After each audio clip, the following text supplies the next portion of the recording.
Oh, I love my Saturday lovelies. Hey, everybody. Welcome to another episode of The Blathering Live. I'm Ken Knapsack, hanging out with all of you here. Headphones are a little low tonight. We can't have low headphones. Can't have that. Oh, I got it. The seal isn't good. I don't want to crash into every live show. Welcome to the program tonight. We hang out here. It's a community-based show. We take calls from all of you out there. If you want to call in tonight, the ways to do it are to become a YouTube channel member, and you can get a link into the StreamYard studio. We take your audio. Patrons at patreon.com/KenNapsuck also get that as well. My shirt's coming apart tonight. It's a Saturday. We got to do better on Saturdays. We also have on the Patreon page the latest, brand newest episode of Pop Rockin' Radio. We've got a great show tonight featuring some solo tracks from George Harrison, John Lennon. We also have on there Bree Sharp, Slater Kinney, a whole lot of things. Check out Pop Rockin' Radio live on hofmradio.com, or you can get it anywhere on Mixcloud or my Patreon page by supporting. We got a lot of people checking in tonight. On the show tonight will be Brandon Hanna about 4:30 calling in a little Science of Saturday segment. He's got some stuff to talk about here. I want to say hi to our regulars checking in. You guys keep the wind beneath my wings. You are the gust of wind beneath my drone. No? Paige Turner's there or not. That's Brennan Marr. He's here. Laserbolt, Addy, Steve, James Holmes, checking in late from the UK, Osvetnik, David Mackay. Hit like and subscribe. That's actually the first thing on my little list tonight. David, we right now, Saturdays are always going to be a little lower attendance. You're out living your lives here. But if you're watching live, do not hesitate. I won't demand, but do not hesitate to hit that like button. If you're already subscribed, great. Hit that notification bell so you don't miss things like uploads and live streams and all those cool things. But hit that like button. Hit it now. Smash it. Smash it. It works, and we had a great time on Friday's edition of Anytime with Ken and Alden. We had a lot of fun, and look, our thumbnail probably got some attention. We put a gallery's row of scoundrels on the thumbnail. But what also happened is we said, hey, could you all hit that like button in a way which we had never really done before? And we suddenly saw a triple size in our audience, a tripling of our audience size. I like saying sentences in different ways. So it can work, and it really does work. So absolutely help us out, help us grow. You guys are really, I really appreciate, not to get too serious. I don't want to get weepy. You guys who are here and here on whether it was the weekly version, now trying to do 3 times a week, or more, who knows? But I also got Force Center, also got Sports Card ASMR, also got Anytime. We got a lot of things going on. Also got Pop Rockin' Radio. A lot of things going on. But the Blathering is my home for broadcasting right now, and you guys believe me, have always believed me, and it's been a tough year. And I kind of thought I got out of it, and I didn't. And this is also a tough year, but we're all having tough years, and that's why I'm glad we're here together. And for all you who believe in me here, thank you very much. But doing those little things like liking and subscribing. Also, Christian _7 checking in on Twitch for the first time in a while. Blame time. That's right. We do multi-stream. We are on Twitch over there if you want to sub and not miss anything. If Twitch is a preferred platform for you, I understand that it is for some. Facebook Live, I guess for a little while will be on there as well. Laserbolt asks, is the necktie Honolulu blue? For those listening on the audio version, I like the idea of matching my ties to my beanies when I can. I can't always do it. I have only a very finite amount of combinations, but maybe we'll grow them. Maybe I'll just have 92 beanies and 92 ties. I got rid of all my suits for the old Pit Boss days, but I have most of my ties. I got some ties that I remember got rid of some ties that I looked at and was like, oh, it's definitely a 2005 tie. One thing I want to talk about here, also, like I said, Brandon Hanna on the show tonight, 5:30. We're going to be taking your calls about 4:15 here. Open forum calls tonight, though I do have a poll we're going to talk about. And 4:45-ish, more calls. And 5 o'clock, we're going to be here until about 5:15 tonight. Doing what I'm calling super chatters. A lot of you are so generous, and you send super chats in, and sometimes they're just general thanks. Sometimes here to support me in the show. But a lot of you are regular super chat questioners, and I am going to try to gather those up and make sure I pay attention to them in a more concentrated manner towards the end of the shows, and I'll announce when that is happening. Addie says, so grateful for this community. So thank you. No, thank you. As I always say, I really truly mean. I mean this. I've done live streams in the past for myself. I was doing some pop rock and radios, which I love doing the live Saturday night pop rock and radio shows. Love spinning the tunes. And we had some people checking in. It's just hard. It's a hard ask on a Saturday night to sit and listen to me play music. Especially on something like Mixcloud. If I could do it on YouTube, if YouTube allowed me to play music and make money off playing music and get the artist paid, I would turn this into a radio station. I'd be broadcasting music 24 hours a day if possible. Cat Knapsack Radio, we'd do it. But it's just not possible. And I get why in a lot of ways. But there was times towards the end of Pop Rock and Radio Live where I was streaming to myself. It doesn't mean people weren't watching later, but I was like, all right, maybe we move on. So truly, Addie, you all are the important things. We got a poll up. A little piece of business I wanted to talk about here is in helping. I got Sports Card ASMR, which I don't advertise a lot. It's a weird little sub venture I love doing. It continues to grow and grow slowly, but I think it can grow faster, and it's just about getting the word out. So I'll probably put some posts out and everything like that. It's just a weird time. I feel weird enough promoting this show or Force Center. It's a weird time to be like, hey, the world's on fire. Sometimes literally, do you want to relax with some baseball card kind of humorous ASMR? And ASMR is not for everyone. But I'm real proud of the channel. I had one of my best and most favorite pieces of art I ever did with a parody of one of the most famous ASMR sandwich making videos out there ever. I just put that up on the channel this week. If you are on Reddit and know your way around Reddit and can infiltrate an ASMR community and post about the channel, post a video, let me know. I do have an account, but I've never really posted on Reddit. And I know you gotta kind of get some cred. You can't just go posting and promoting, which I respect in a weird way.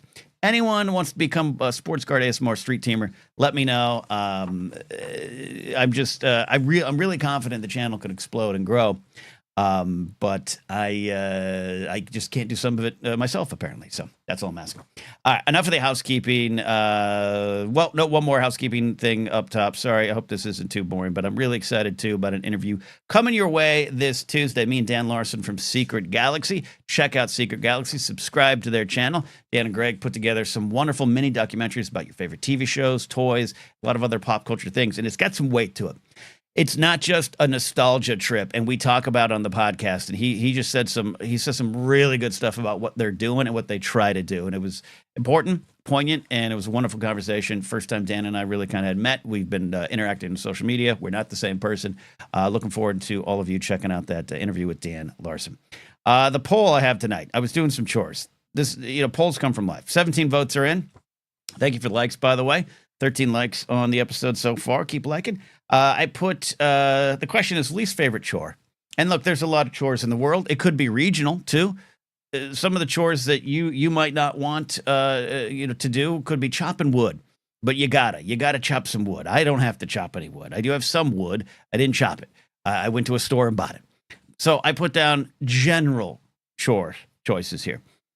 Dishes, trash, which includes box breaking, yard work, bathroom cleaning.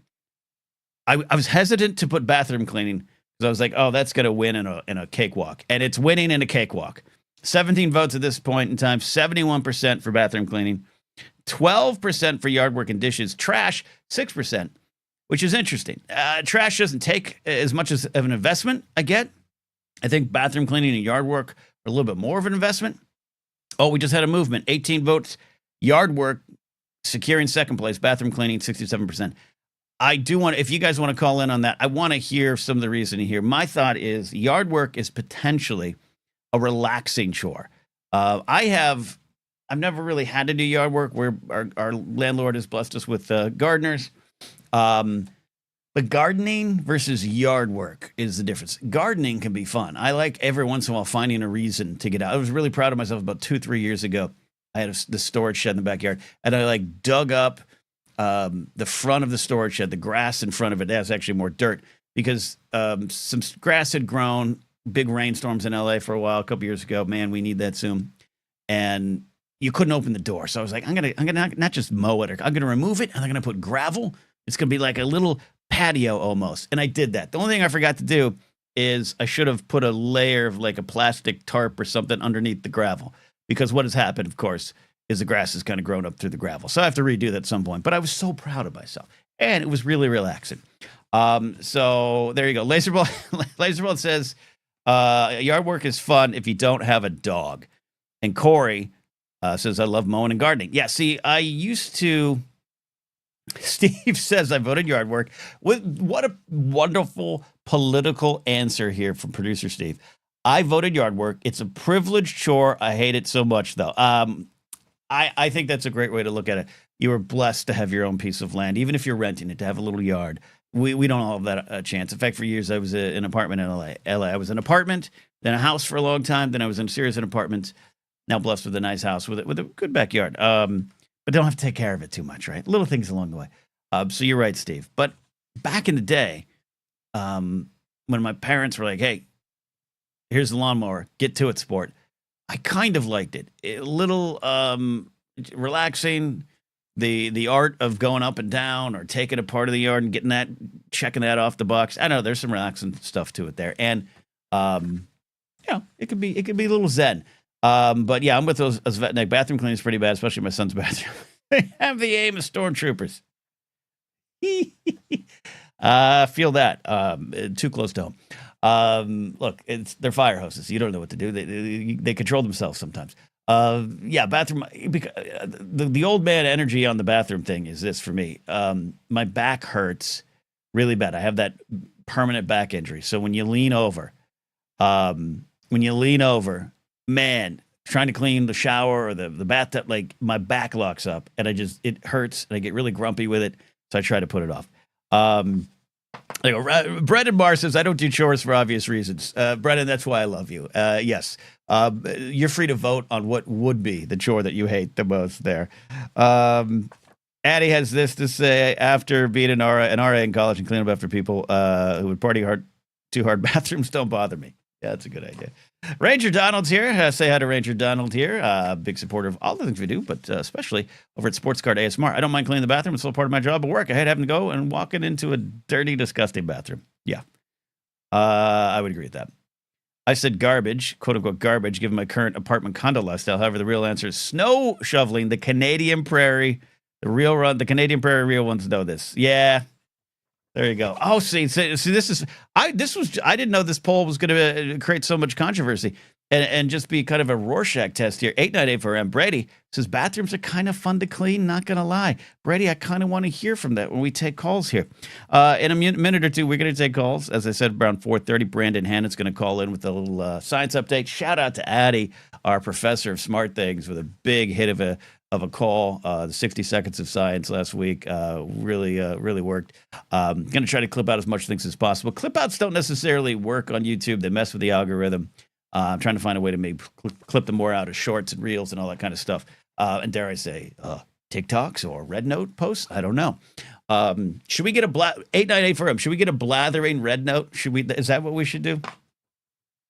Cade's checking in here, and they say, I saw this awesome life hack where you put a giant tarp on your walk/driveway before it snows, and then just pull the tarp, the snow off. Okay. Cade and I are Southern California kids.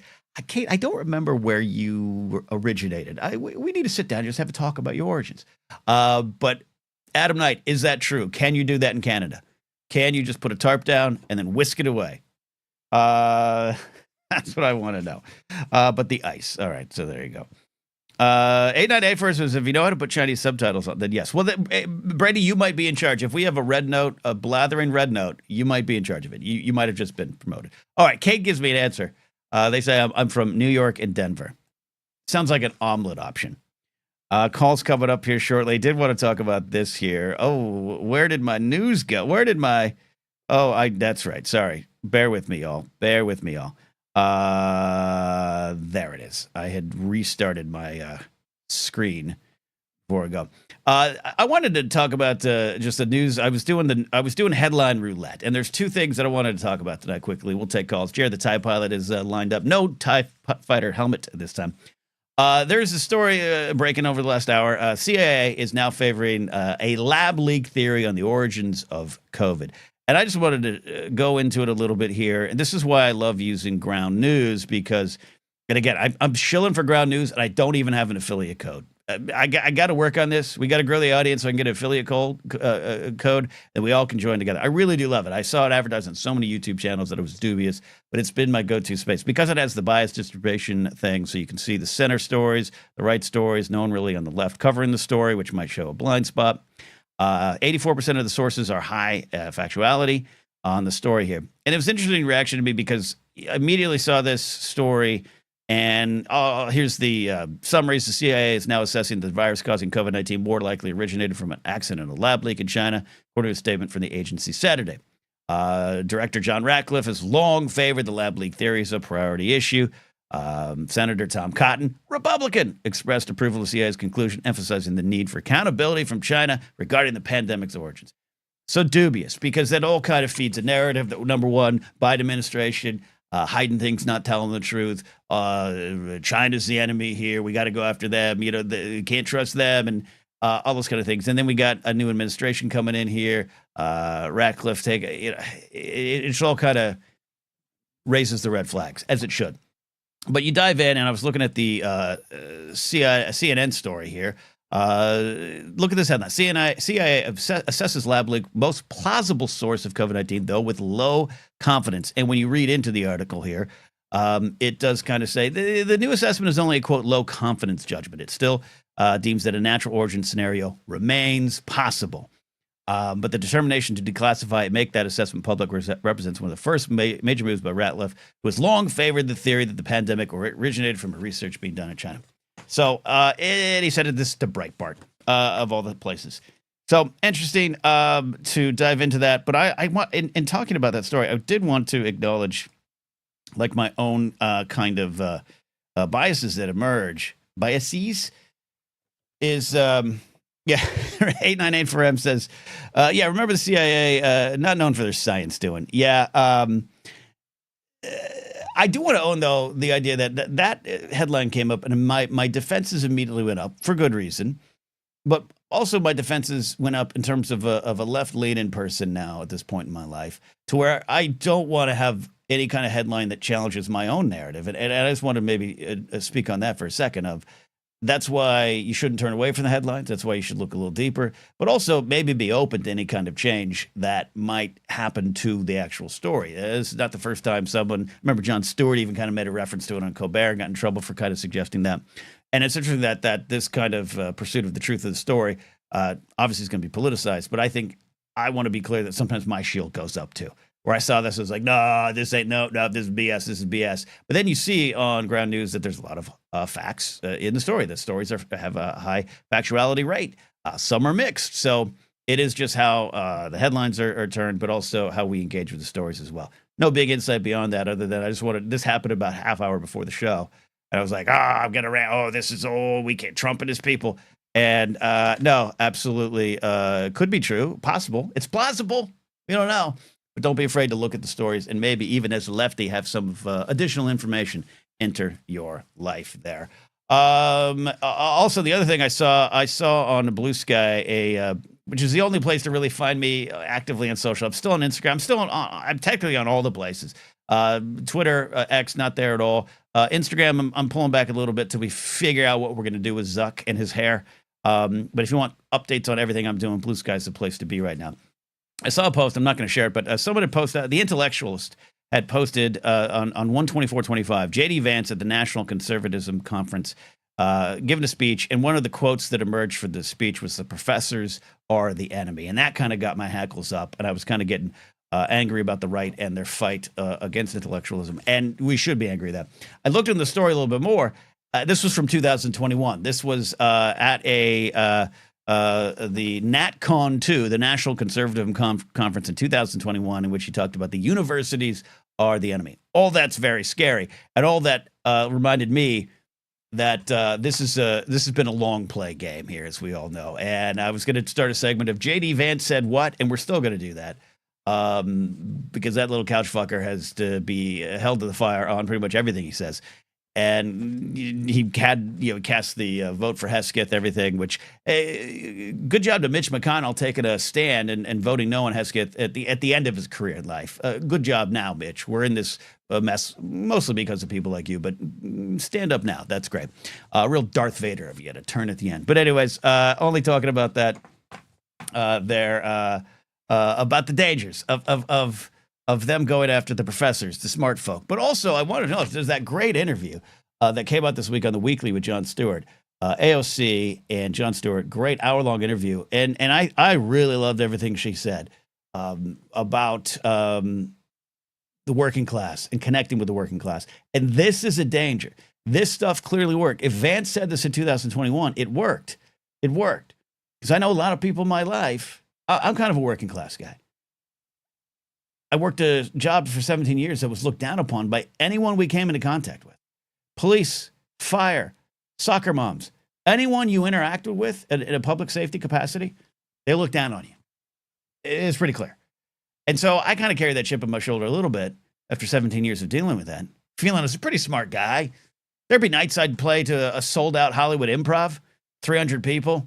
Chris Rock took the stage after me, and the next day, 6 a.m., I'm back at the mall being yelled at by a mall walker who didn't like that I looked at him weird. Or one time I asked a lady if she needs some help. I'll gladly, and she yelled at me, do I look like I need help? Like, get used to that. But the Vance stuff, going after professors, going after the smarties, it works. The amount of people in my life who've, back in 08 to 2016, would say the words, oh, that Obama thinks he's so much smarter than me. He thinks he's better than me.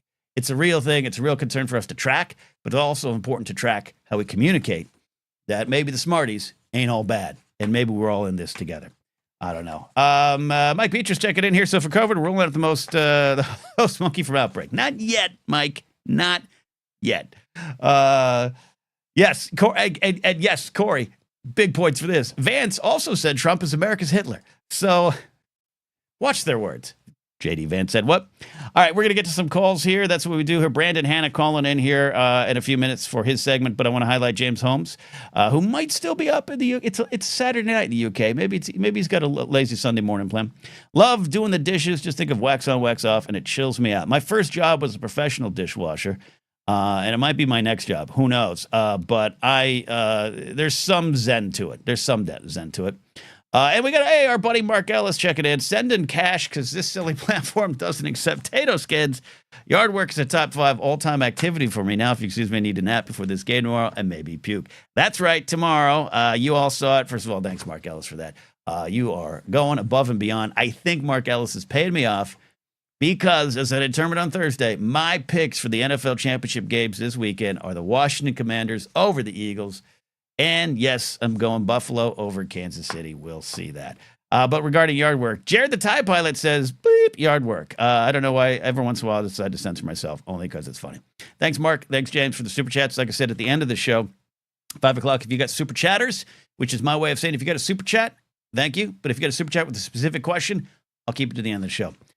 Before Brandon Hanna comes in, we are going to go take a call here. Let me make sure that my setup is right. We've got Jared the Tie Pilot first in the arena tonight in the fighting pits. How are you doing, my friend? Oh, I'm ready to knuckle up. Yeah, let's do it. Let's jump in. Some of those people, I won't connect the words of violence with the names just in case the algorithm gets upset. Some of those people, I think, would probably crumble on a punch. I hear you. So I've got an important question for you and chat if you are gracious enough for the video. Shooting music videos tonight with the band to send to bookers. Ooh. We've got Black Scally, Brown Scally, okay, and Black Fedora. All right. Here, let me do this. You can I get camera approval from you? Camera consent? Of course. All right, camera consent. Jared the Tie Pilot. So your band, Concept of a Plan, right? Yep. Is it plan or plans? Concept of a Plan, singular. Concept of a Plan. Great name. So Jared, you're shooting a music video tonight? Music videos tonight? Yeah, just because promoters like to see us playing, so they get a sense of our style and stuff. So we picked 10 of our best, and going to be filming them all tonight. So I like your style. Like I said, I've got. All right, so put your choices up. We got Black Scally. Okay, The new is that a newsy hat? You're saying scally would like it's an official term, but I like. Well, Newsy that's hat. what we call it here in good old Boston. Oh yeah, But that's yes, true. the old school newsy. The This whole one is city's a actually pub. Okay. this was inherited from grandfather many years ago, along with Ooh. the brown matching one. He got these Okay. like 40s or Okay. something. So So that's option these two. are legit. I like this. And then I've got my modern day hipster fedora Mm, from the mm. 2000s. So Oh it's yeah. Well, from the 2000s, also looks like you're an extra in Swingers, which makes me respect you even more. oh, Um, I was a big time Big Bad Voodoo Daddy, and me were like this. oh my gosh, I mean Swingers. I wasn't. I didn't show up for the music, but I loved it. But showed up for just the era. All right. So those are the three choices. I'm gonna let some people in chat decide what to do. We got the black scally, the brown or grayish scally, and then the fedora. First votes are in. Addie saying black scally. Laserbolt says gray scally makes you look smart, but I don't know if that's his vote because I don't know if smart's what you're going for. Concept of a plan, punk rockery, right? Yep, we do 90s, 2000s style punk rock. So a Mm. lot of like Pennywise, Bad Religion, Blink-182, Oh, okay. Basically, if you saw them on Warped Tour, we probably play them. Is that considered retro now?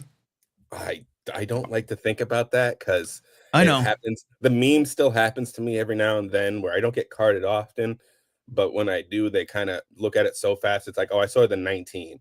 Go fuck yourself, child. Yeah. Don't worry. Hold on to those memories. Wait till you pull out your ID and the registered worker goes, no, I don't need it. Well, this is just 5 for men, so I hide it well, Ken. Okay. I'm not at that Well, stage to accept it yet. I'm close to dyeing my beard. Just as it's too late, but I just want to see what people do if I show up with a all brown and reddish beard. All right, so early votes are in here. Like I said, Addie says black scally. Laserbolt needs to. I want to know this is actually his vote, or he just thinks he looks smart. Svetnik says it really depends on the clothes you're wearing now that you are going to wear in the video, which is you got a flash shirt, jeans and a red flash shirt. Jeans and a red flash shirt. Okay. My guitar is also brown, if that matters to people. Okay. I like that. Addie says I get carded off, and when they do, it's 19. All right. So, James Holmes says the fedora, always the fedora. Brian Fennessy also going with and look, Brian, I think he's good. He's got a lightsaber fight going on in his profile picture there. The fedora, you look so money, and you don't even know it. That's so fucking. Narcolepsy 27 says dye the beard purple. Yeah, go Game of Thrones. Go. What's that? Dario? Go book Dario. Yeah, go book Dario. Which I'll say this, Game of Thrones side note, I love a lot of the changes. I think the books and shows stand on their own. I still to this day don't understand, and maybe they've explained it, but even then I wouldn't accept the answer. I don't understand why Dario wasn't purpley, piratey, and I didn't understand that. Anyway. Because the mass audience was not ready for a man with purple hair on him. I mean, you might be right. It's 2025, and people get upset about calling people names they choose, but yet they'll look at The Undertaker and not call him his name. Oh yeah, no, yeah, absolutely. Like even off, like when people are just like, "Hey, Taker," that he chose that identity. That's his choice. That's his preference. Rad says, "Braid the beard like the System of Down basis." I like that. Svetnik comes back with, "I like the black scally. It was your grandpa's." No, the brown one was your grandpa's, right? They were both his. He got. They were both his. All right, so it's a win. All right. I'm going to register my vote. I've thought about this long and hard. I do kind of look. I like the fedora. I think I would think fedora naturally, but there's something about a punk rock band from Boston that might be a gang of street toughs with guitars and basses. I like the scallies, and I think I'd go black scally. I think I'd go there. That's what I was feeling as well. I needed to make sure though. Okay. All right. Laserbolt says he likes them both. David McCott goes Laserbolt with a fabulous scally as well. Oh, I bet Laserbolt.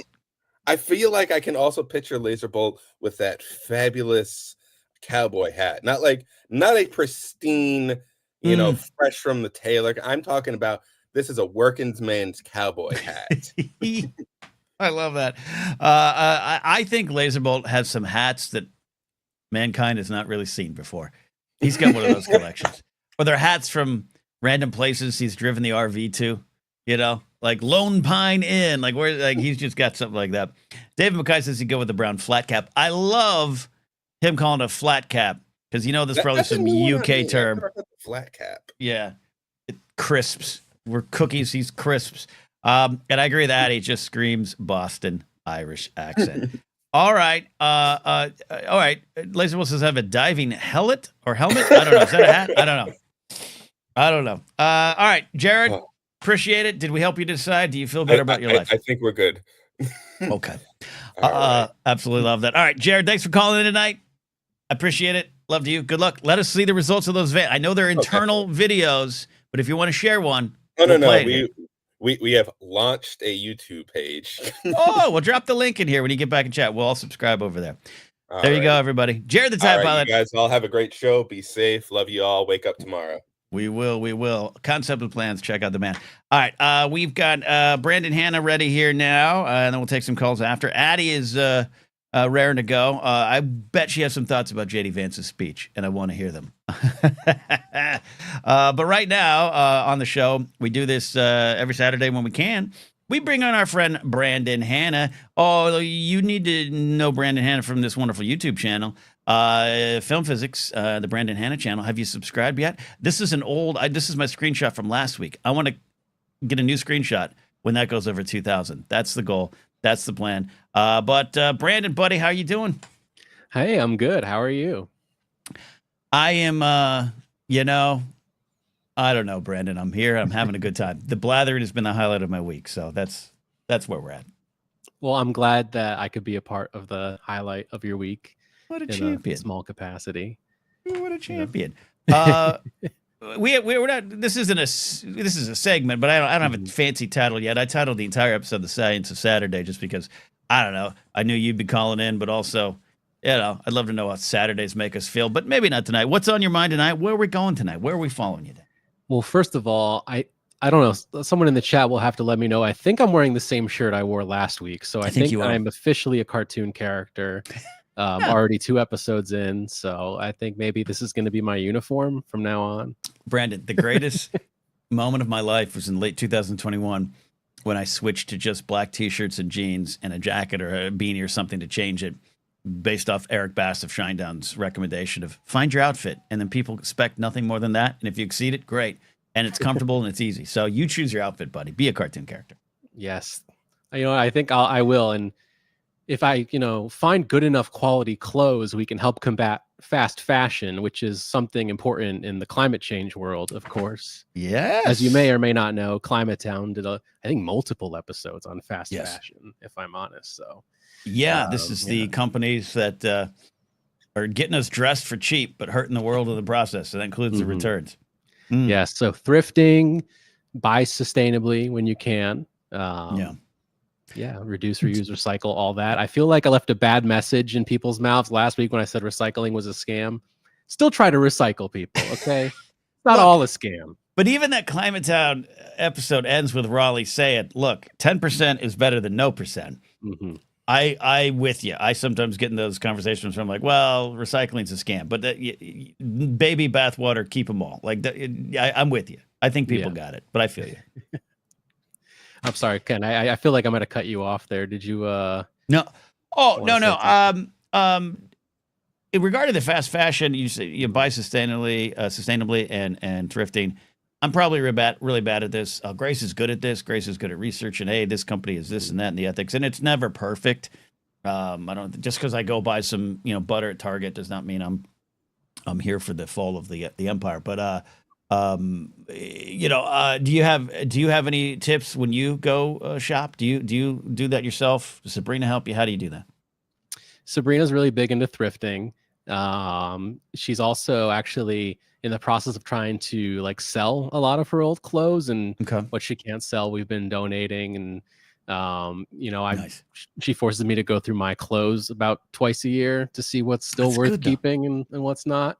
I mean, that's a good tip probably just for the environment, but it's a better tip for you as a man trying to make it in the world, because I have pulled out shirts. Now, if it's I have a Gin Blossoms t-shirt that is from 1993. I mean, I'm not. It still kind of fits. I'm not getting rid of it.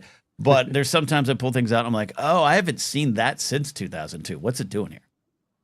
Yeah, no, there's stuff in there, and I think I have a whole bin of clothes I'm keeping just for sentimental value.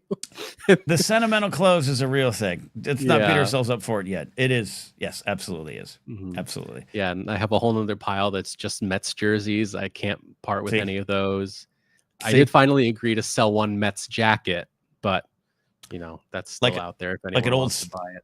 Starter, like an old starter jacket, or it's kind of it's kind of like a bomber style jacket with and it's like from the 7 line. They're they are officially licensed by MLB, and they're all Mets apparel. So love it. I love that you're a Mets fan.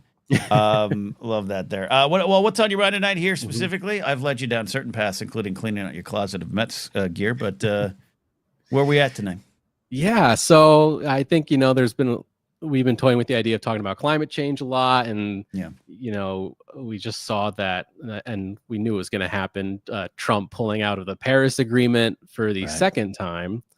It's disheartening to see. I think I actually want to do like a short about this and post it sometime in the next week, but a little preview of my thoughts. The Paris Agreement is obviously, it's not like a Band-Aid. It's not going to fix the world. It's not going to fix the climate, but I think being a part of it is important to send a message about leading by example and being world leaders in combating climate change, and being team players with the rest of the planet, for starters. So the one thing baby Trump is not is a team player that we've learned. And I know what you mean. I respect what you're saying too, of just like, you could even get cynical about, hey, this person or this idea or this concept or recycling, it doesn't work, but it doesn't mean we should stop, and we should continue to send the message. And it's really disheartening just on that level alone, especially 2 weeks removed from, devastating fires in Los Angeles that, yes, started by a spark here. Yes, started by maybe an arson there. Yes, this and that, but 100-mile-per-hour hurricane winds in LA. It's disheartening to see how quick we're going the direction we are. Yeah, I mean, you could talk all you want about something was maybe mishandled on a local political level. Maybe some funds were diverted some places when they should have been kept in other places. I think that's all important up for debate, but we can't even really have those debates when people are just making outlandish claims and saying like, oh, well, your forest management skills you're raking are not the very leaves. Good. I'm like, well, guys, I mean, we're in a severe drought because we never get any rain, and then one small spark starts a fire, and like you said, with those hurricane winds, there's no fighting it. You could have every firefighter in the state of California on that thing, and there's nothing you can do to stop it. And so I think it is. No, and the hydrants didn't go dry because of lack of water. It was more about the pressure. I saw this one video. I think it was like somebody on Fox News where they were like, okay, well, climate change can't explain the reservoirs being dry. And I'm like, it's the only thing that can explain the reservoirs being dry. What do you mean? Like, that's like the number one explanation. Yeah, if that was the reason, that would be if the reservoirs were completely dry. And again, it is it's fair to say it's a complicated situation in some ways in terms of local politics or state politics, but none of it was true. None of it, especially what Trump is saying down there at the scene. But anyways, that's hilarious. Yeah, it's a lot of wanting to fight the symptoms, but not the disease. It's like, rake the forest better. And then we should obviously have more money towards our local fire department and be better prepared for things like this. But then, there's also arguments. It's like, well, we should be building our houses out of concrete instead of wood. And it's like, I mean, yeah, sure. All these things would be great. And there's things that we could do. There's the story of that man who put like the sprinkler system on his roof and it saved his house. I'm great that worked, but to just say, everyone should just have sprinkler systems on their roof kind of goes beside the point of, you're not treating the cause of the issue. You're just, okay, you could fight the fires, but there shouldn't be any fires to begin with that we should have to fight. Absolutely agree with that there. And it's disheartening, keeps coming to mind, but to see it kind of play out so fast this past week, to your point. But anyways, I'm gonna take away from you. What else do you want to say? Oh yeah, well, I mean, we could talk about how there was a huge like snowstorm we've seen in like Alabama and Florida and Texas getting snow. That's not normal. Of course, you're going to see a rare event like that every once in a while, but the severity and the frequency of these events, along with insane hurricanes that we're getting over on the East Coast, and it's everything that climate scientists have been predicting for 100 years. It's all coming true, and we're still in denial about it. What do you? This is a bigger question, but what do you think? What's at the center of that? Because we talked about this a little bit. Addie's call last week. We talked about our buddy Scotty in Louisiana, and thoughts and love to Scotty and his family.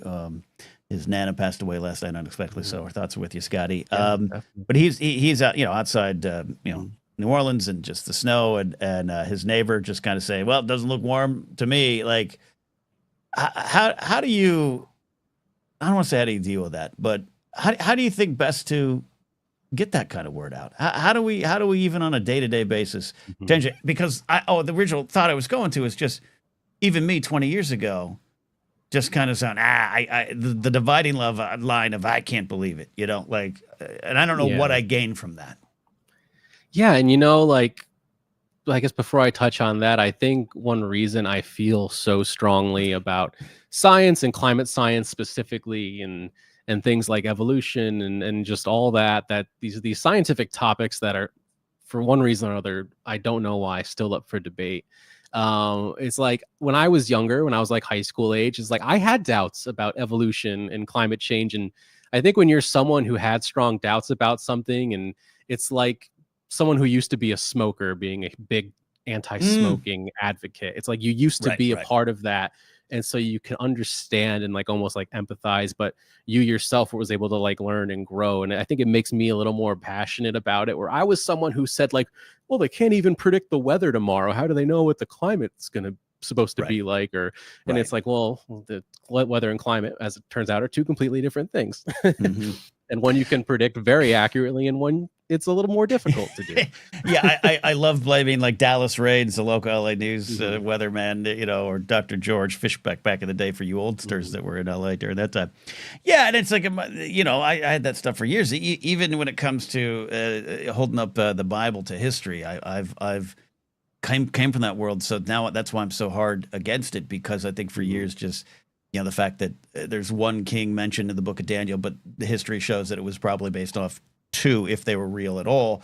It's just it challenges you in a way you don't want to face, and we all grip onto our own realities. And I think that sometimes, even hearing stories over the years of California's going to be lakefront property, already oceanfront property, but you know what I mean, where you're just I can't face that, so I'm going to deny it until I punch my ticket out of here. I don't know. Yeah, it's difficult. I think what makes it harder is science being so politicized. Fighting climate change means reducing our carbon emissions. In order to do that, it means a reduction in fossil fuels oil and natural gas, and drilling and fracking. And there's a lot of powerful people that make a lot of money doing those things. And when that happens, it becomes political, and it's unfortunate. And you look at something even like evolution, where it's that goes against people's fundamental religious beliefs. And I hate to say it, but there's even a lot of money with these mega churches and things of that nature, the Joel Olsteins of the world, and Kenneth Copeland, and all I was raised Catholic. I'm not a religious person anymore, but there's no reason. I think science and faith can still go hand in hand together, and it's unfortunate that people take such hard positions against one or the other, to a point where it's detrimental, I think. That's what I was talking at the top of the show tonight, of just hearing updated information. And we, this isn't we even in our bubble, it's just a human nature thing to be like, hey, I have chosen this kind of world to play in, and if something not from the outside, it's okay to have that, have yourself question things, but also confirmation could come too when you question. I think sometimes we're so afraid that questioning is going to completely remove.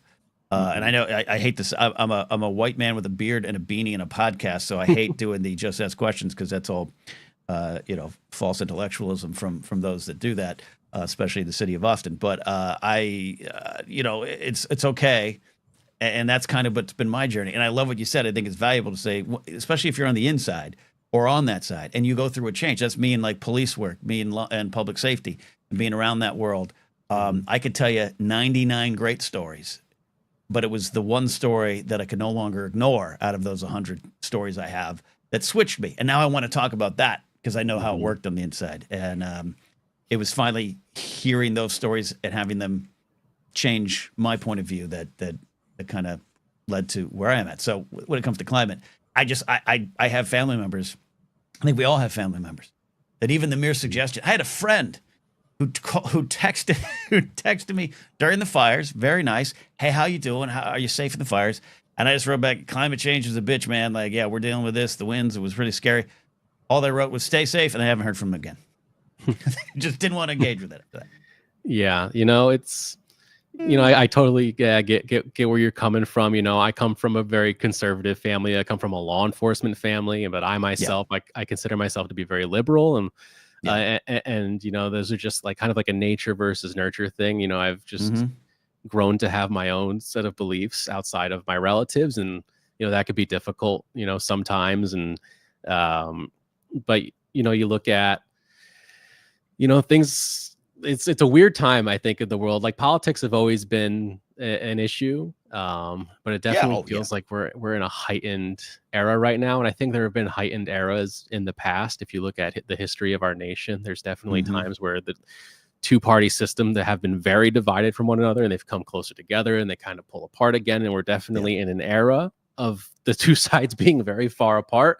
Yeah. And I'm hopeful that we can come closer together and we can kind of go back to that cycle, at least for the time being. Yeah. I'm hopeful. Yeah. It's it's not 1860 out here yet, but it's getting there.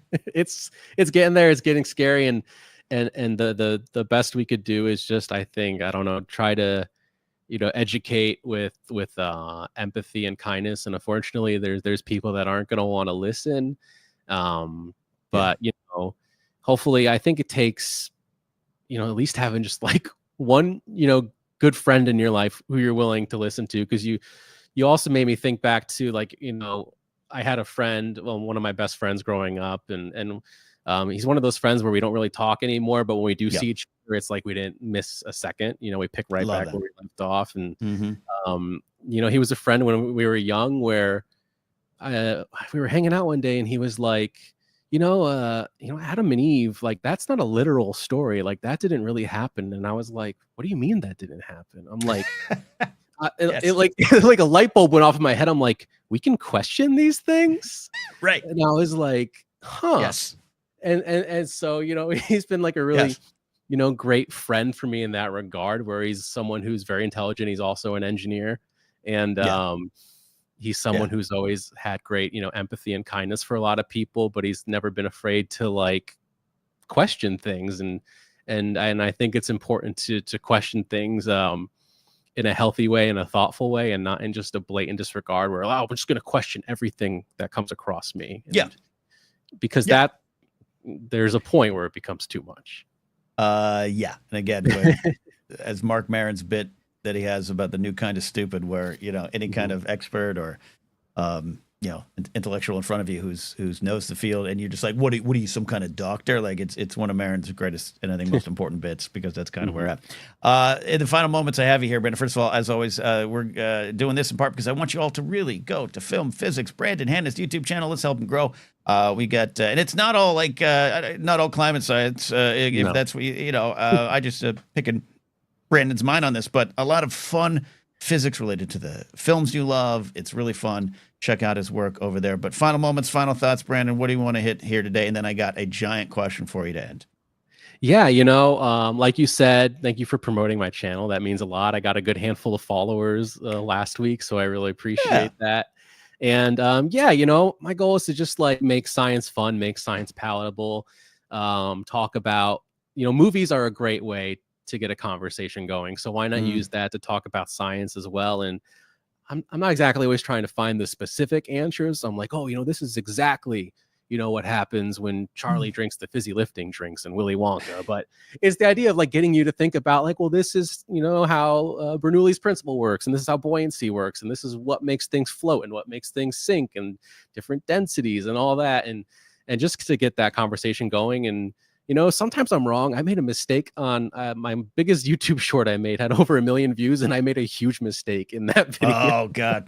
And someone called me out on it, and I pinned the comment. I said, this person called me out. I made this mistake. I appreciate them correcting me. But, you know, it gets a conversation going. And, you know, things like climate change, I do want to do a little more education on topics like that might kind of dip my toe into the political realm, just because I think it is a time where it's important to okay, being a bipartisan science educator was my goal. You know, I don't want to bring politics into this, but politics and science seem to be getting closer and closer together these days, and feel like I have no choice anymore. I've always understood why politics, the word and the idea behind it, and both sides suck and all that stuff kind of lends it to politics being this thing on the side. But in discussing Star Wars, such a political story, discussing it for 10 or 11 years on a podcast now, I finally got to the point of we're not discussing politics. We're discussing how we interact and how we come together and decide how to take care of the least of us. That's politics. And that's through all the things. And if you can address all that and address just the science of it, to not be overwhelmed or afraid of it, and do it through pop culture, that's powerful, because that's what I think for the last 5, 10, 15 years, maybe all of existence, certain sects of people have tried to take over the conversation through pop culture discussion, whether it's Russian bots, whether it's a Ben Shapiro movie review that's complete and utter bullshit. They attach it and make it's easier for the spoonful of sugar makes the hate go down. And I think about it the way you're doing it, but just forgetting the bigger issues like you're talking about, the quote politics of all, but just like, hey, you could take in science. Let's go to Titanic and figure it out. Yeah, no, it's great. I never thought of it that way. That's reassuring. Yeah. Thank you. Every once in a while, Brandon, I'm smart. Final question. You don't have to answer it. Is it possible for a person of science to still have plenty of room for the spiritual? Where do you go with that? Yeah, I definitely think so. You know, I myself am not a very spiritual person. I do find a lot of spirituality like interesting, and I kind of enjoy it from like a fascination and entertainment and learning knowledge type of, where I enjoy learning more about that type of thing. I've been to a haunted hotel a number of times. I've had some weird experiences that I can't explain. And like I said, I come from being raised as a Catholic, and so I have a lot of knowledge of the Catholic faith and how that kind of all intertwines with my belief system. And I think it is definitely possible, and I try to be thoughtful and mindful of that. And because I have a strong opinion about something, it's important not to be like judgmental of another person who maybe does. So we focused. We focused. First of all, great answer, Brandon. Great answer. I threw that on you on the fly. And two, we've I focused on the UFO side of things. We just had Mark Riley on from the Strange and Unusual YouTube channel, and we talked about UFOs. But I'd love to hear some ghost stories. I think we'll do some ghost stories here soon. So if you're out there listening or watching, and you got a ghost story, let me know. We'll do that in a future episode. I think that would be.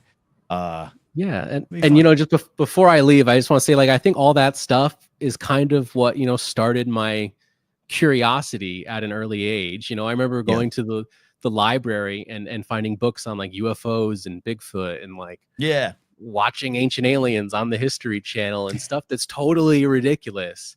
Yeah, but it starts that curious mind, I think, in a lot of like young people, and could lead to very positive things in life. I like that approach. I like that approach. New season of Expedition Bigfoot coming soon. That I know. Brandon Hanna, everyone. Thanks for checking in. Don't forget, give him some love over on his YouTube channel, Film Physics. Subscribe over there. Thank you, buddy. We will do it again. Yes. Okay. Yes, definitely. I need to hear the words. I need to feel the love, Brandon. All right. Thank you, buddy. Verbal commitment. There it is. You heard it here first. Brandon Hanna, check it in. The Science of Saturday. This is what we do here. We got some calls to get to here. Addie is up here, ready for a call. And then I'm just checking. Oh, gosh, it's almost 5 o'clock. That was we had a lot of fun, Brandon, discussing things there.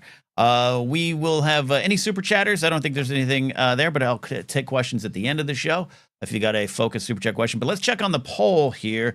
We got the poll tonight here. Welcome to the Blathering. If you're checking in, I'm Ken Knapsack, hanging out with you live or later on the podcast or YouTube version. The poll of the night was your least favorite chore. Choices were dishes, trash, which includes box breaking, which I didn't get a lot of chatter on in the comments. That's one of my primary jobs in the house, and I kind of like it, but I absolutely loathe it. It's both relaxing and maddening. Yard work and bathroom cleaning, the choices. And it's getting closer. 43 votes. Bathroom cleaning, 47%. Yard work, 35%. Dishes, 12%. Trash, 7%. I think the trash thing has to do with the fact that it's just you're in and out. You pull the bag, you wrap the bag, you tie the bag, you throw it away, you're good. There you go. Laserbolt saying, Brandon is always a great listen. That is true, and glad to have him here as well. All right, we are going to take some calls. If you got a call, you can become a channel member, call in. You can also become a supporter on patreon.com/KenNapsack. That will also get you into the revitalized Discord. We've had a lot more activity in my Discord. The Force Center Discord is always popping, but trying to get the personal Discord back up. Vermont Mike says, I loathe weed whacking. I read that real fast in my brain, Mike, and I didn't see all the words. All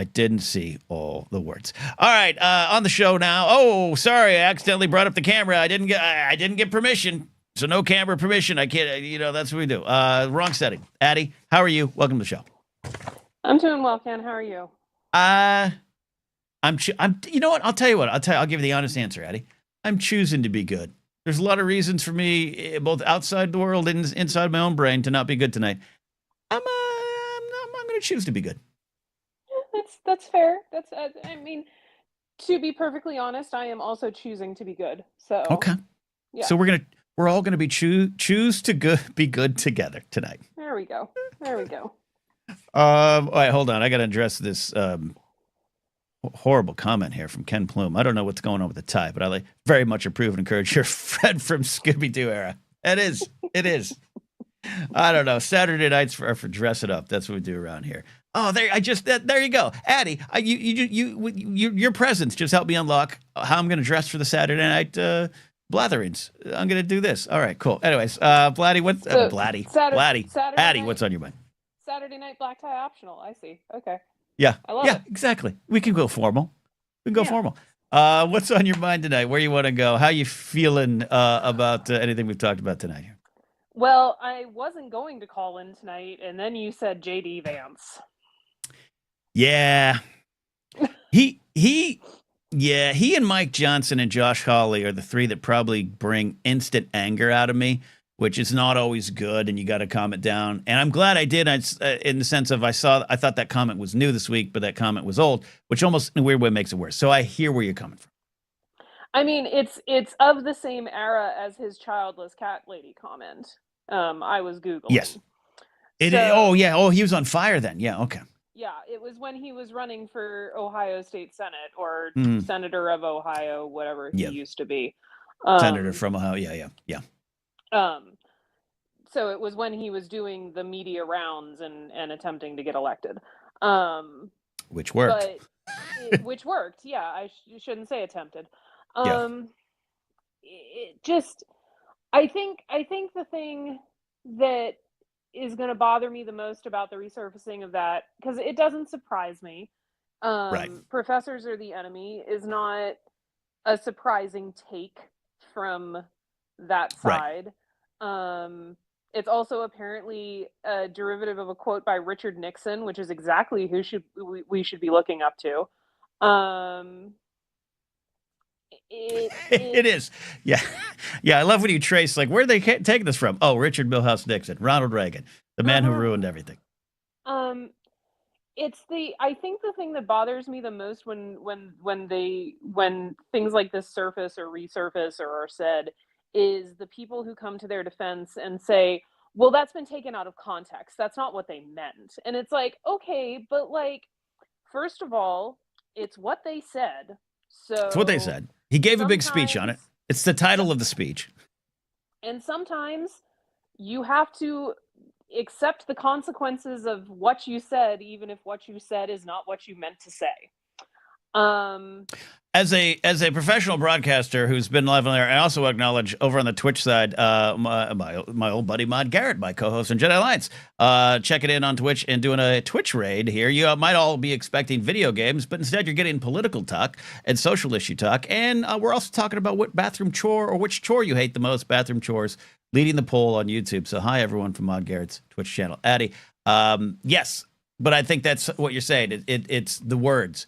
What they're saying, or in some of the things we've learned this week, the gestures you make connected to the words you've said or the things or people you've supported. And it's important to acknowledge the people who liked what they heard the first time and are not going to accept the backtracking and are just going to take what was said the first time at face value because that's what they agree with.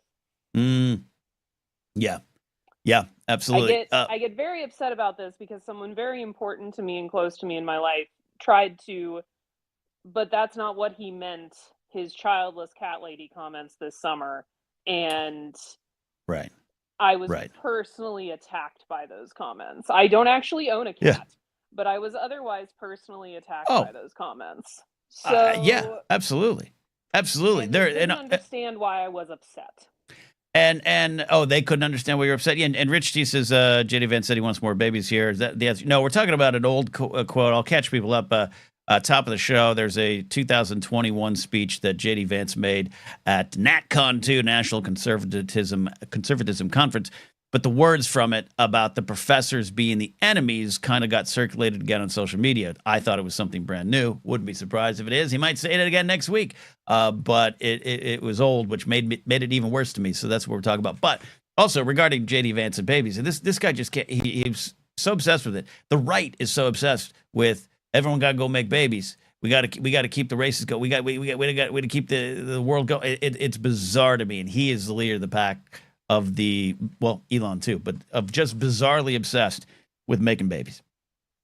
Yeah, and then attacking the reasons people are choosing not to have babies. Like in the article I read recapping that speech, he was saying how he doesn't understand people choosing not to have babies because of climate change. And I'm just like, you know what, like, or the money, right? I apologize, Ken, but go fuck yourself. Yeah. Like, just no, like, absolutely. People's reasons for doing or choosing to do or not do something are their own. Mm-hmm. Get the hell out of my body, get the hell out of my reproductive rights, and just go fuck another couch. None of this is clippable, Ken. I don't want to lose my job. No, don't worry. But speaking about regarding this, and I knew when I was going to talk about this tonight about Vance saying this and now saying it 4 years ago or so. And again, it will be said again. It is this idea of the ones who are too smart for the room, and that's the real problem. And they're unlearning you. Even tonight, I do not know all the details, so I'm just repeating a headline. I try to own that when that happens of Trump signing something that the military isn't even going to teach about the Tuskegee Airmen in their training. This erasure of history, this erasure of truth. This is what I talk about with the Bible stuff, where there's no actual historical proof that the Exodus happened. There's no proof of that. Right now, it's just a pretty damn great story. Moses probably not real. No historical proof of that. No historical proof of King David. All the kinds of things you go through. And so when you try to erase that, you try to make that kind of I was going to say intelligence, but that kind of level of knowledge the enemy. That's literally that's the playbook I try not to say that word that gets the algorithm really reacts to it. But that political group in Germany in the 30s, this is the playbook. The book burning isn't just a fun Indiana Jones plot point, and we're seeing it play out here while people still deny any kind of gestures done at conventions. The idea that the intellectuals are the enemy, and that the intellectual class is after you and your family and wants to erase your family values and wants to turn your kids into whatever. Like, first of all, we have better things to do and bigger fish to fry as a member of the intellectual class. What your family values are and what your kids are doing are the least of my concerns at the end of the day. What does affect me is when these children are being raised to question, which questioning is fine, but I had a 19-year-old history major argue with me about the principles of chemistry on Friday. And when I said, are you really going to argue with me about this when I have a PhD? He smirked at me and said, well, isn't that how we learn? Ah, yes. I wonder if you were to go to his favorite podcast site or YouTube history, I wonder which shows he's been watching. Anyway, I'm sorry I'm angry. As I've said, that this... And we said it on Anytime yesterday too, in a great episode of there's no. It was a great episode. We had a lot of fun. Half of it. Yeah, there's no right way to deal with what's going on right now, and it's not. I want to be clear. I don't even think I'm not referencing to just Trump and his administration, to just Republicans doing this, or just evangelical Christians, 82% voted. All those things that are getting me mad. It's just about the kind of the whole state of the things where this is. This is what I'm talking about. I was raised, I'm not saying about my parents, but I was raised in a kind of world and then got a job in a world where if you sounded too smart, that was a problem. Our buddy Ken Plume is in chat.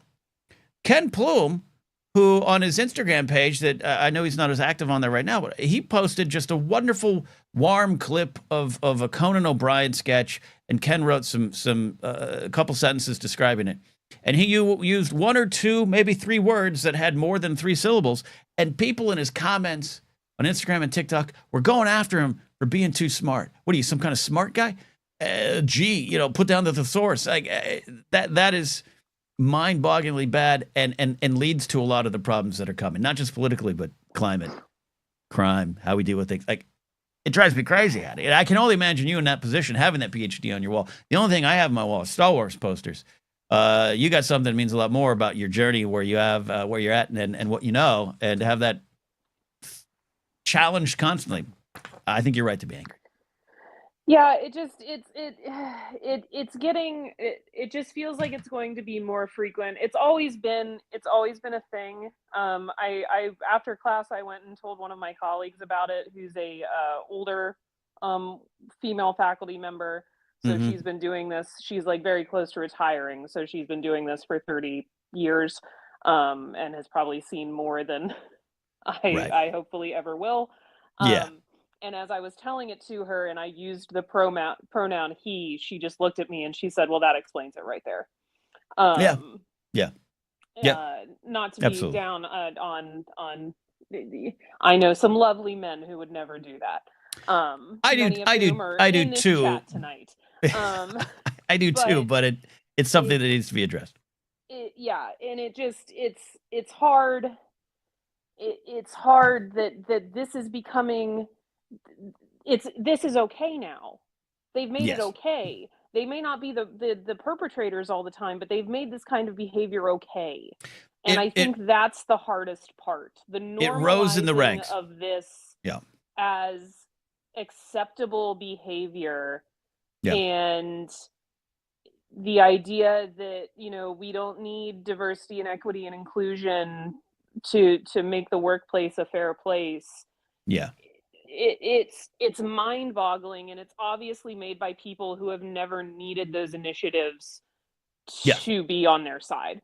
And that's my point of why it does need to be addressed, and I try to address it in my stand-up. I'll try to use comedy to address it. All right. To the comments. I use 3 devices when I call into this show, so that is how I am both on the call and in the chat at the same time. Ken is on my iPad. I'm typing on my phone. I'm also watching it on my television. So, I think all the places. that might be double views. I love that. I appreciate that. Addie, thanks for calling in. I did want to hear from you tonight. I'm glad you're here because I knew I was going to be talking about this, and you're someone in the middle of it. And you are continue to be our professor of smart things and always will be around these parts. All right? Well, I'm working on the next 60 seconds of science for next week, so I'm excited. We're getting there. We'll do that Thursday. Addie has got the 60 seconds of science. And Addie Gallia from my minority biochemist from the South. You are hitting every nail on the head, Addie. So Chemists unite, Addie. Yeah. Chemists there you unite. Go. Chemists unite. Chemists unite. Addie, thanks for calling in tonight. As always, we appreciate it. Anytime, Ken. Anytime. No, that's Anytime with Ken and Alden. Fridays, 11 a.m. on our YouTube channel, Pacific, the best time zone.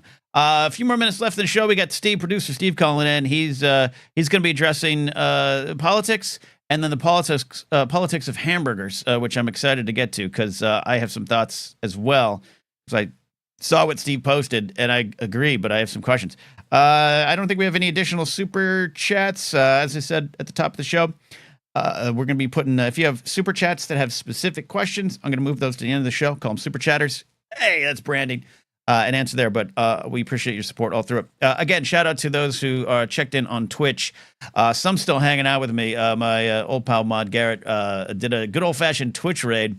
I don't do games anymore on Twitch. I might one day again soon. So if you want to get some good hanging out like an AM radio talk show, this is The Blathering. We talk about politics, social issues, life, sports, food. It gets silly, it gets serious. We go everywhere, often based on the calls. But for those that are still hanging out here watching with me on the Twitch side, subscribe to the channel so you don't miss it, all those good things. Or just, I'm glad you're here.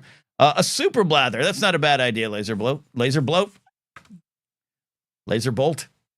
Don't eat too many of those ribs. You'll be laser bolt and bloat. All right. I should probably just end the show tonight. I didn't have lunch yet. I didn't have dinner. I think that's what's going on. But no, we're not ending the show. We're going to take a call here from producer Steve. Boy, says Laser Bolt. Producer Steve, how you doing, buddy? I'm doing good. Thank you so much for squeezing me in here at the end. I know you're trying to get out of here, so I'll make it quick. No, you're squeezed. What's on your mind? So I had a quick JD Vance take. Love it. Aside from, I agree with just about everything Addie and you've been talking about, but just when I think of JD Vance looks like the physical embodiment of the feeling you get of wanting to cover your drink when JD Vance enters a room.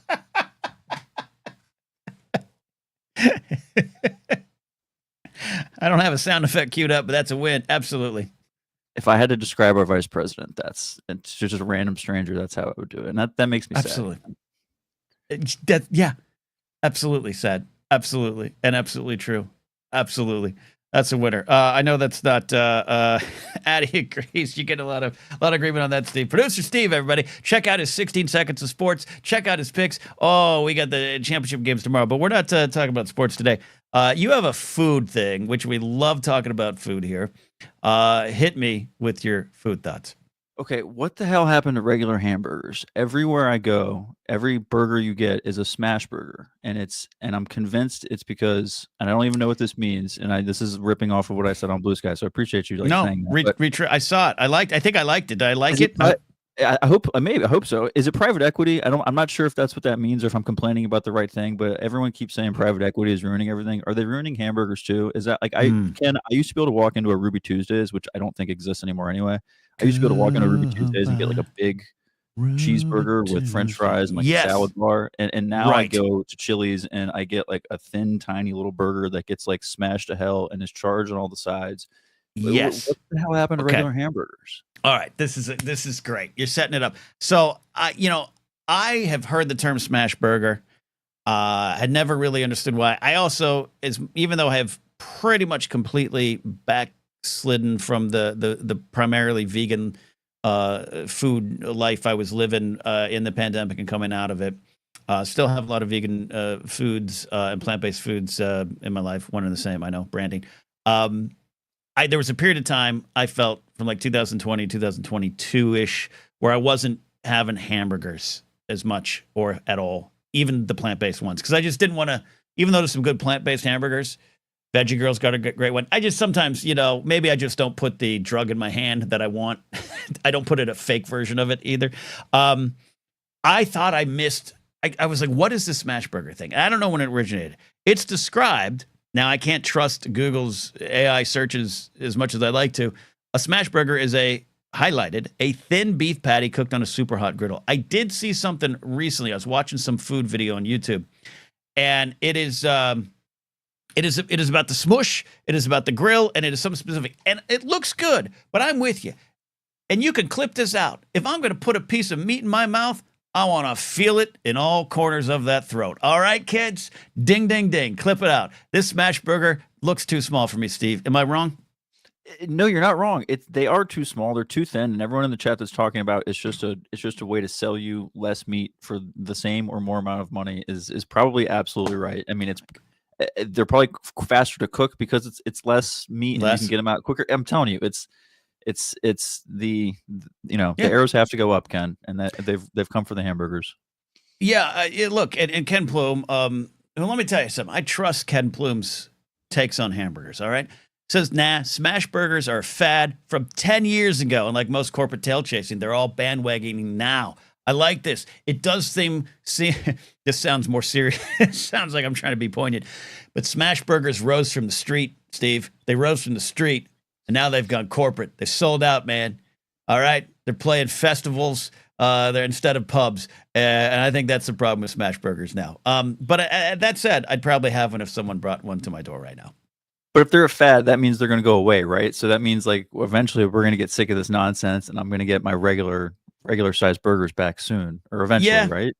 I think so. Vermont Mike, another man I trust his opinions on burgers, said the Steak and Shake burgers have always been smash style for decades, and I do think they. Yeah, I was looking. I forget what I was watching. Oh, there was I forget. I wish I had a career of just not a food critic, but like not even a food influencer. There's just a big YouTube channel I watch that has like millions of subscribers. It's kind of tied, I think, to the LA Times. And just this dude goes around with a pal, and then they just try 6 or 7 restaurants in a certain category in LA. And it was a burger one. And he went to a smash burger place, and they were explaining the history of it. That's what it was. I don't even know the name. I'd give them the props. It was a great video. Millions of views. And it looked interesting. But to our point here, it's a fad burger. I don't want a fad burger. I want a fat burger, not fat burger, the chain, but a fat burger. Are you, Steve, close enough to a Hardee's where you can get a thick burger? Carl's Jr. is the same thing, right? Yes, Carl's. We have Carl's. Some people have Hardee's. I don't know where the line is. Maybe the mighty Mississippi, but probably that would make sense. Well, that would make too much sense. But yes, all right. Yes, I agree with the Steak and Shake thing. If it's advertised as a smash burger and it's been that way forever, okay, I totally hear you. But the smash burger has infiltrated our regular burger space, and that's what bothers me. So thank you, Ken, for giving awareness to this problem. This is, as much as I love talking about the horrid words of J.D. Vance, propping up climate science, I also love having conversations about the thickness of our burgers. Giggity. Carl's Jr. is west. I just don't know the dividing line there. On my cross-country trips back to Tennessee, there would be a point in time where you're like, oh, it's a Hardee's burger, and it's a different menu. It's the same, but it's different. Narcolepsy 27 says Red Robin still has thick patties. Yeah, they do. I might hit a Red Robin next week. I got to head out to my old stomping grounds. There's a Red Robin there. Oh, I used to be a big wig. Steve, I used to walk into this Red Robin at the Northridge Fashion Center, and I was allowed to order off menu. The manager would just make whatever I wanted. He had some tacos, a homemade family recipe. And I'd be sitting there in the corner of the Red Robin bar, and people are like, "Oh, they have those tacos here?" And like, "Oh no, it's only for me." That's how important I was, Steve. King of the Red Robin. Thank you, Steve. All right, are you ready for tomorrow? No, I'm gonna be sick. I'm nervous. I'm terrified, but we'll see. We'll see, indeed. Producer Steve, thanks for calling in. We will see you hopefully next week at some point. Thank you, Ken. Appreciate it. All right, we are about out of here, but I'll take one final call because he was in there earlier and I couldn't get to him when we were getting into segments. Before you all leave today, if you haven't already, man, I'd love for you to like this live stream so that we can help fight the algorithm. You guys are great. 33 likes. Love that. Final check of the poll. I'm going to end the poll here. Least favorite chore, dishes, 10%. Trash, 8%. Yard work, 33. Bathroom cleaning, not a surprise, 48% wins the poll tonight. 48 votes in on that there. It makes a lot of sense. It is truly the worst of the chores. I don't know anyone who, I know people enjoy a clean bathroom, of which I do as well, but the actual cleaning of it, I'd love to find someone other than 8984M who said he kind of likes it. I think it's the first human that I've heard say that. So 8984M, we're going to ask you next week about that. All right, welcome to the show. Brennan Mystical Mar checking in for a minute or two here before we get on out of here. Brennan, I'm sorry for keeping you to the end of the show here, buddy. How are you doing? I'm doing good. Can you hear me? We can hear you. We can hear you. Where do you want to go tonight? What's on your mind here? Well, I had posted it earlier in the chat that there are a number of people who call themselves Christians in our country right now who deny science. Yeah. I'm the opposite. I believe in science and I believe in God. I'm fast. Yeah, I love this, Brennan, and you've been and will continue to be. I expect nothing less open about your faith here, and I love it.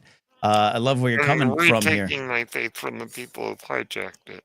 Yeah, that's a great way to look at it, and it's actually, quite frankly, fuels a lot of my, and sometimes it's anger, but it fuels a lot of my conversation points and talking points around organized religion. Is how about we give it back to Jesus? That'd be a great idea. But what do you feel? What a concept! What a concept! What do you feel? And I have to roll soon here tonight, Brennan. But what do you feel is the gut reaction to religious people? And again, we're speaking in general terms. You're an example of someone who's not general, you're specific. But there is this fight against science. I was raised with that in the church. Actually would go to special, hey, on Wednesday night, come on down and we're going to fight the science of evolution here to have a special service. The evils of science. Where do you think that comes from? Other than, I understand the surface is it might destroy the overall perceptions of God's creation and everything like that. I don't know, I'm sure. But where do you go from that from the inside? I don't think science does destroy any concept of religion. If anything, I'd love to say they work in concert. Like, why not say they work in concert? Together. I mean, I think of God as the ultimate scientist. Okay. And he probably knows science way better than us. A little bit. And so I think that,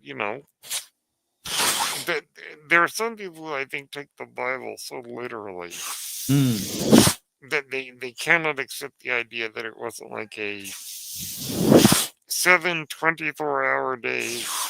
A history book. Yeah. An actual history of science. And I think that, to me, it's like, it's not about those details. The Bible's about teaching us to be better people. It's not about the specific details of, 6 24-hour days, which is ridiculous. I think if God set it all up in the beginning and said, okay, it's going to take 4.5 billion years to create a planet, I think he would have been cool with that. and I don't think there's any reason for us to. I'm not. That's a great statement, Brendan. I'm just laughing at the idea of God. God is cool with that. God kind of going, I'm cool with that. I think that's true. Absolutely true. Yeah, and basically it's I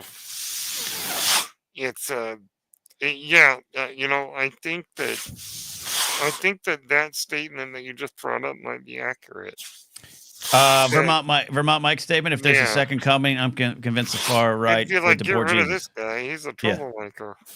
Yeah. And it becomes almost a punchline, but I think there's a lot of truth to it. Of this Palestinian brown-skinned Jew showing up with some radical ideas about helping others. Yeah, I don't know if it would be popular in the halls of the right wing. I don't know. But I think that definitely. To me, it's like, I don't see why religion and science has to be like enemies. I don't understand that. I agree with you, Brendan, and Yeah. I respect you bringing that to the table here, and I want to be clear that Yeah. that door is open. Because It's like people but it's like a lot of things. Yeah, it's like a lot of things, Brendan. It's we often found ourselves pitted against each other, and people will say, well, it's the times and it's left and right. I'm not talking about that. I'm just talking about smash burger fans versus thick burger fans. I mean, maybe it's a fight to have, but that spills on Star Wars versus Star Trek. I grew up with that. Like this versus that. It's just kind of the way it's a zero-sum game to look at life, and that can lead to a lot of problems. So yeah, and I let's appreciate just say that a certain commander-in-chief right now might say he's a Christian, but his actions speak for themselves. Exactly, and I've always agreed with you there. And hey, when you get sworn in and you overlook putting your hand on the Bible, might be an insight to what you think about the Bible. Yeah. Brendan, I got to roll soon here because I got something going on tonight. But I appreciate you checking in and supporting as always. Okay, as always, yes. Brendan Mystical Mar, everybody, host of the Page Turners. They were not a Star Wars podcast. You should check on out. Great comments tonight. Thanks for everyone checking in, especially on the Twitch side. Thanks again to Mod Garrett for raiding the stream here. And thank you for final super chat of the night was our buddy Ken Plume saying cheers to the life quixotic with Ken Zizou. I'll take that. I love that. We're out of here, though. We are going to be back Monday. I'll let you know if that schedule changes, but this week's looking good for Monday, Thursday, Saturday again next week. You guys are the best. Make sure you like and subscribe. Hit that notification bell. As I said at the top of the show, if you have any cred on Reddit and want to help me promote Sports Card ASMR, I'm looking for that. Let me know. Maybe DM me in the places that you can DM me in. All right? How about that? See you next time here on The Blathering.